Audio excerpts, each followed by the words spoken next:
I do feel that we do need to make changes to these programs to keep them solid. With regards to Social Security, I first and foremost want to say that I firmly believe any changes made to Social Security must guarantee the full benefits of those currently receiving or near receiving those benefits. We've made promises as a nation. We need to fulfill those promises. Now, currently, this is the Supreme Court Rule 1960 and the Blevin versus Nestor. Currently, the federal government has the authority to alter or even abolish those Social Security outlays at its discretion. So right now, don't be fooled. Social Security is not a guarantee to you. What I would like to see us do is reform Social Security and do it to where we guarantee the full benefits of those currently receiving benefits. And those even close to it, again, should also have those same guarantees. Now, younger generations should have an option to privatize, to send part of their Social Security to privatized accounts. I feel that when we privatize accounts, then we will not allow the federal government to go in and just sort of skim off the top for other needs or services as they've been doing in the past. By privatizing that, there's a 6.2 plan that's floating around there, where the employee would be able to divert their share of the 6.2 Social Security contribution into a privatized account that they can decide how that's invested. Maybe it is a high risk on Wall Street. Maybe it's in something much more safe. But you should have the ability to see or to save for your retirement, because I have faith in all of you to make the best decisions for your retirement days.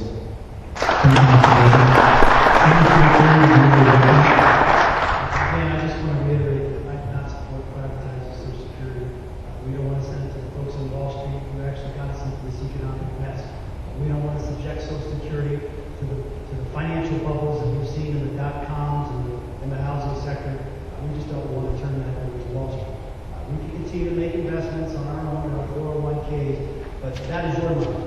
You set that in your hard-earned paychecks for the federal government to hold until you reach retirement age, and we want to make sure that those benefits are guaranteed to you when you are retired.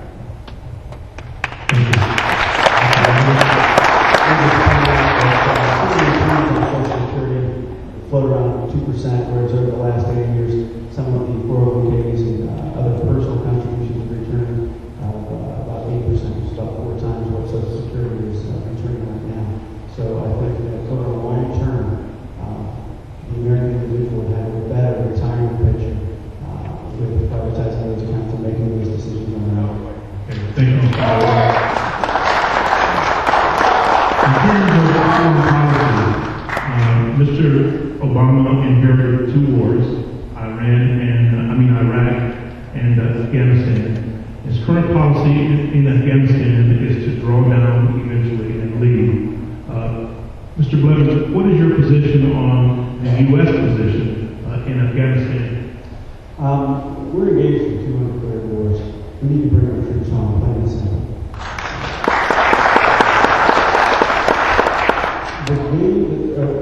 The goal that we set out in Afghanistan was to undermine the Taliban and keep Al-Qaeda on the run. We need to accept the fact that we are never going to completely eradicate them as being a threat. We have to be the best that we can. We have achieved that because of the force of our military, of which my Democratic opponent has served, and I commend him for that greatly. But because of our armed services, our men and women in armed service, we have succeeded in what we can do there. And in Iraq, we just need to flat out get out of Iraq. We don't have a business there. It's not our military's job to be the policemen of the world. What we need to do is allow our military to focus on defending America, which is what it was originally intended to do and what it needs to get back to doing. By getting into these police ventures around the world, we not only put a strain on our men and women in armed services, but we also put a strain on fiscal stability here at home. And we need to recognize that. We don't need to have bases all over the world. People say, well, what about American interests? Well, if we're going to think about it abstractly, we can make anything an American interest. What we need to focus on is American security. I think this is where my opponent and I have a great level of agreement. We need to bring our troops home from Iraq and Afghanistan safely, honorably, and soon. And we both agree that whether we agree with these wars and conflicts or not, that those men and women who are putting their lives on the line every day for us are there only because our country asked them to. And that's why they deserve the most respect and deepest appreciation and admiration for the job that they're doing. Let me be clear that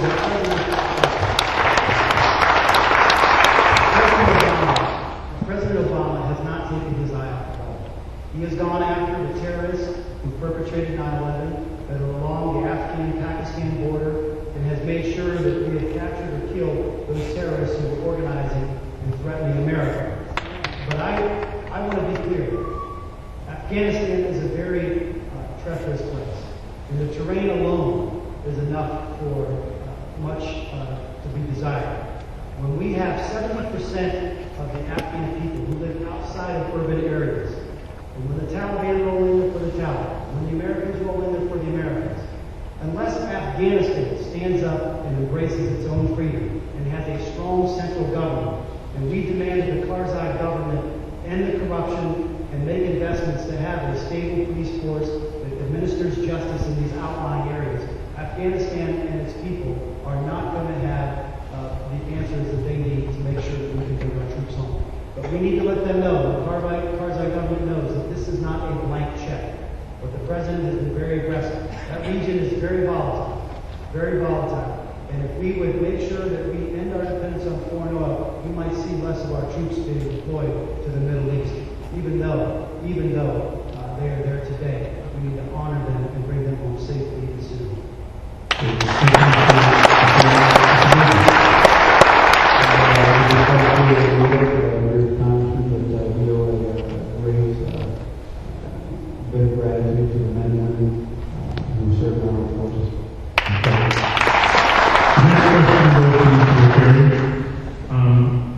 We also hear a lot about cap and trade. You voted for cap and trade. Could you explain to our audience what is cap and trade and why you voted for it? Thank you, Ron. I'd be happy to. A national energy policy that creates jobs here in America that can't be outsourced and moves away from our dependence on foreign oil, and have consumers have the opportunity to have a choice. When you roll into a fuel station and you have a decision between traditional oil or biofuels, or ethanol, or maybe you plug in your electric hybrid, or drive by the fuel station altogether because you have a fuel cell that's developed here in Stark County that allows you to get 100 miles to the gallon. That's the consumer choice that needs to be created out of a national energy policy. Well, can you think of an industry in America that doesn't want you to have that choice? I could. They're spending millions of dollars against me because they don't agree with me that you should have that choice. And this is not only about our economic security. It's about our national security. We import 66% of our oil from overseas, 40% comes from the Middle East, and the single largest user of energy in our country is the Department of Defense. So we need to make sure that we make these investments. The military's not going to wait for politicians to do this. Okay, they're already testing airplanes on synthetic fuel, which is a derivative of coal. They're already testing airplanes flown on vegetable oil. So now we have Congressional Republicans who are demagoguing their own idea. And in fact, in Washington is a place where you can propose an idea, introduce legislation, and then campaign against it. You see, because Ronald Reagan used this to take lead out of gasoline, a free market approach that's driven by innovation and high technology. George H.W. Bush used it to take the acid out of some of the sulfur and the coal that was being emitted. A free market approach that was driven by high technology. And John McCain and Sarah Palin themselves campaigned on it, reducing emissions, allowing for innovation and technology to be used to move away from our dependence on foreign oil, creating renewable sources. It's a free market approach. I don't understand why the Republicans are against their own idea, but I guess this is just politics.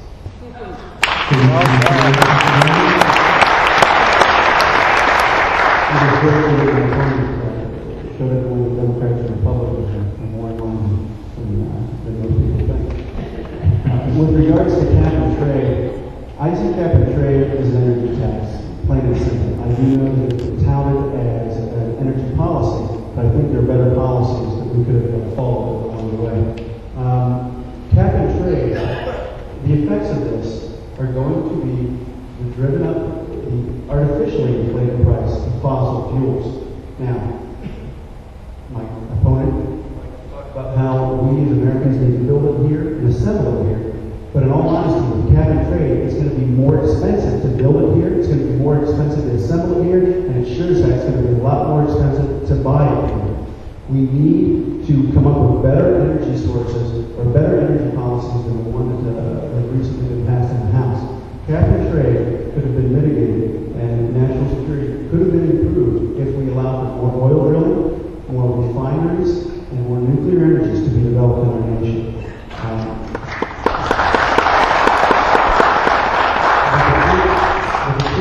Trade legislation I see as being a way to artificially inflate fossil fuels, the price of fossil fuel energy, so as to make cleaner technologies appear to be more competitive in the free market system.